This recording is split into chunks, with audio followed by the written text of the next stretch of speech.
اس کا انتظار اور ہے، ہمارا انتظار اور ہے۔ کسی بہت بڑے مرجع تقلید نے سفر عراق و ایران کے درمیان مجھے بلوایا تھا اور مجھ سے کہا کہ طالب جوہری سنو، میں اب زیادہ زندہ نہیں رہوں گا، پاکستان کے شیعوں کو میرا سلام پہنچانا اور یہ کہنا کہ اب ظہور امام میں بہت زیادہ دیر نہیں ہے، اپنے آپ کو اس قابل بنائے کہ امام کو چہرہ دکھلا سکے۔ یہ جملہ میں نے کیوں کہا؟ انتظار کی دو قسمیں ہیں، وہ انتظار کر رہا ہے کہ کافر صلبوں سے مومن نکل آئے، ہم انتظار کر رہے ہیں کہ ہم اپنے آپ کو اس قابل بنا سکیں۔ ہم انتظار کر رہے ہیں کہ ہم بھی انتظار کر رہے ہیں، لیکن انتظار کا یہ مطلب نہیں ہے کہ زیارت پڑھی چلے گئے، انتظار کا مطلب اپنے کو اس قابل بناؤ، اپنے کو اس قابل بناؤ کہ جب امام ظہور کرے تو اسے اپنا چہرہ دکھا سکو۔ یہی سبب ہے کہ روایات آل محمد میں 27,000 سے زیادہ حدیثیں ہیں کہ ظہور سے پہلے کیا ہوگا، 27,000 سے زیادہ حدیثیں ہیں، اور خدا کی قسم حقانیت مذہب امامیہ کے لیے کافی ہے۔ بس میری تقریر تمام ہو گئی۔ کیا بھول گئے کہ میرا علی کہہ رہا تھا سیاتی علی الناس زمان یرتفع فیہ الفاحشہ ولا تسنى، ایک زمانہ آنے والا ہے، اس امت پہ ایک زمانہ آنے والا ہے کہ فحشاء و منکر عام ہو جائے گا، ولا تسنى، اور نئی نئی بدکاریاں ایجاد ہوں گی۔ کب دیکھ رہا تھا میرا علی تمہارے معاشرے کو، ہے نا؟ وَيُطَفَّفُ بِالْمَقَائِلِ وَالْمَوَازِينِ، تاجر اپنی تجارت میں دیانتدار نہیں ہوگا۔ وَيُسْتَخَفُّ لِحُدُودِ الصَّلَاةِ، اس زمانے میں نماز کے اول وقت کا کوئی احترام نہیں کرے گا، ٹھیک؟ وَيُسْتَحَلُّ الْخَمْرُ بِالنَّبِيذِ وَالرِّشْوَةُ بِالْهَدِيَّةِ وَالْأَمَانَةُ بِالْخِيَانَةِ، لوگ مسکرات پیئیں گے یہ کہہ کر کے جائز ہے، لوگ رشوتیں لیں گے یہ کہہ کر کے ہدیہ ہے، اس میں حرج کیا ہے؟ لوگ خیانت کریں گے یہ کہہ کر کہ ارے یہ تو عین امانت داری ہے۔ وَيُحَجُّ فِيهِ لِغَيْرِ اللَّهِ، اور زمانہ آ رہا ہے کہ لوگ اللہ کے لیے حج پہ نہیں جائیں گے۔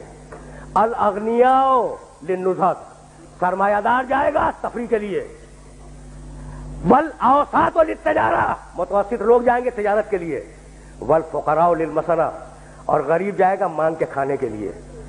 دیکھ رہے ہو مزاج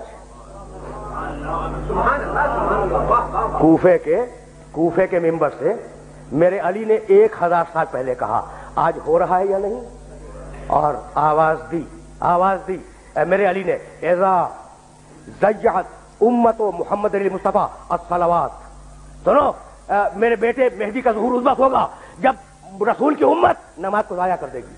واتبعوا الشہوات، لوگ اللہ کے اتباع نہیں کریں گے، اللہ کی پیروی نہیں کریں گے، خواہش نفس کی پیروی کریں گے۔ اور سنو گے شریب القہوات، نئے نئے قہوے کے مشروب یاد ہو جائیں گے اور ان کا رواج ہو جائے گا معاشرے میں۔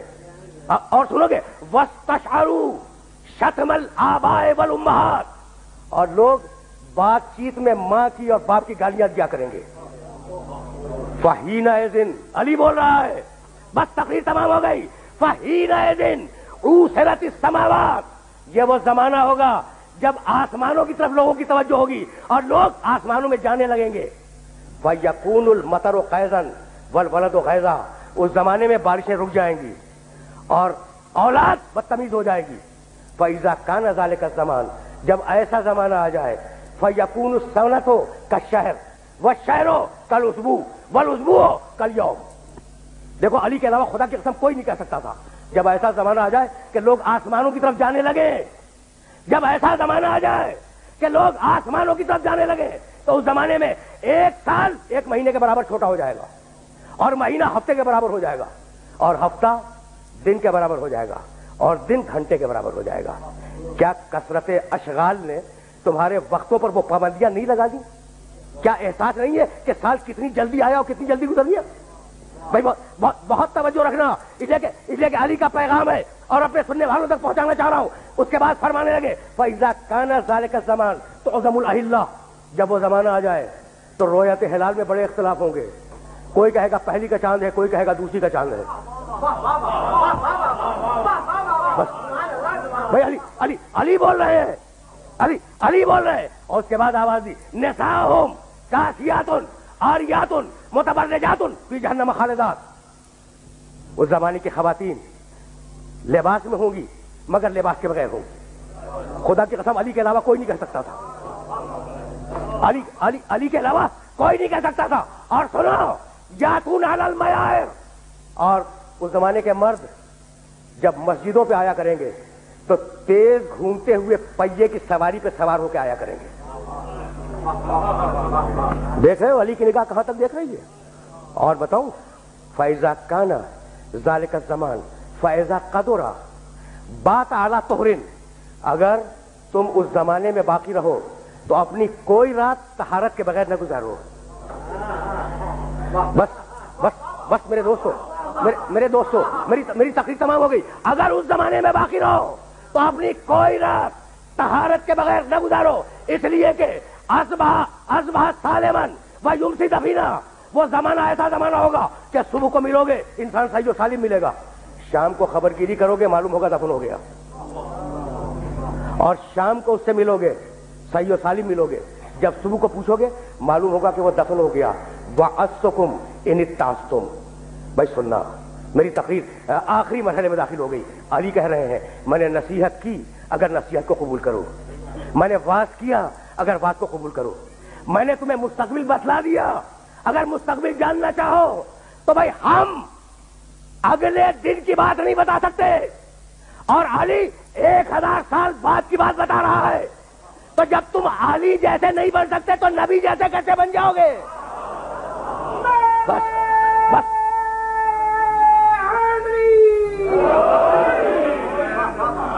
بس میں نے اپنے سننے والوں کو زحمت دی اور گفتگو تمام کر رہا ہوں. کمیل ابن زیاد نخی کا مقبرہ نجف میں موجود ہے, کوفہ اور نجف کے درمیان.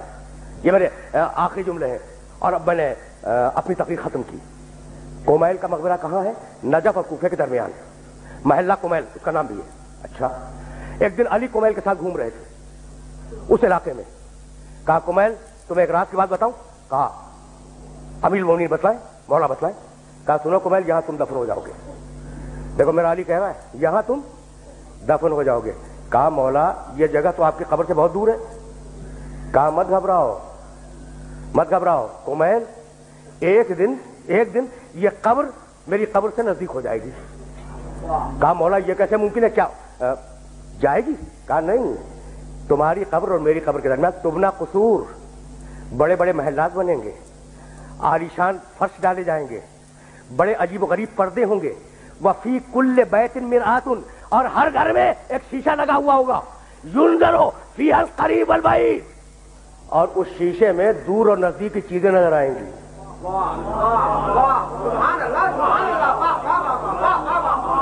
بھیا یہی پیغام تھا, اور گفتگو کو اس مرحلے پہ تمام کر رہا ہوں کہ یہ جو علامات دی ہے نا آل محمد نے, یہ جو علامات دی ہیں, ان علامات کا مقصد یہی ہے کہ انہیں حاصل کرتے رہو, انہیں پڑھتے رہو, ان کو ہر آن نگاہ میں رکھو اور دیکھو کہ تم کتنے اچھے ہو, کتنے اچھے بن سکتے ہو. بس میری تقریر تمام ہو گئی. تو اب ساری ملت اسلامیہ سے ایک جملہ کہوں گا اور سننے والوں سے اجازت لے لوں گا کہ بھائی میں بھی انتظار کر رہا ہوں, ٹھیک ہے, اور وہ لوگ بھی انتظار کر رہے ہیں جو یہ نہیں مانتے کہ وہ پیدا ہو چکا. آخری جملہ ہے تقریر کا, آخری جملہ. انتظار ہم بھی کر رہے ہیں, کس کا؟ جو پیدا ہو چکا. انتظار دوسرے مسلمان بھی کر رہے ہیں, کس کا؟ جو پیدا ہوگا. بھائی تو انتظار کیوں کر رہے ہو؟ انتظار کیوں کر رہے ہیں؟ بھائی اجماع سے بنا لو.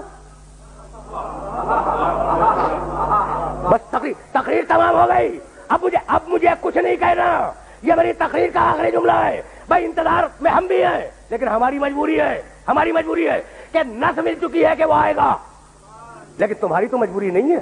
تو تم کیوں انتظار کر رہے ہو؟ اجماع سے بنا لو. کہا کہ نہیں ہم اجماع سے تو نہیں بنا سکتے, اس لیے کہ اسے اللہ بھیجے گا. تو جب 12ویں کو اجماع سے نہ بنا سکو تو پہلے کو کیسے اجماع سے بنا لو گے؟ برحمتك يا أرحم الراحمين وصلى الله على محمد وآله الطاهرين.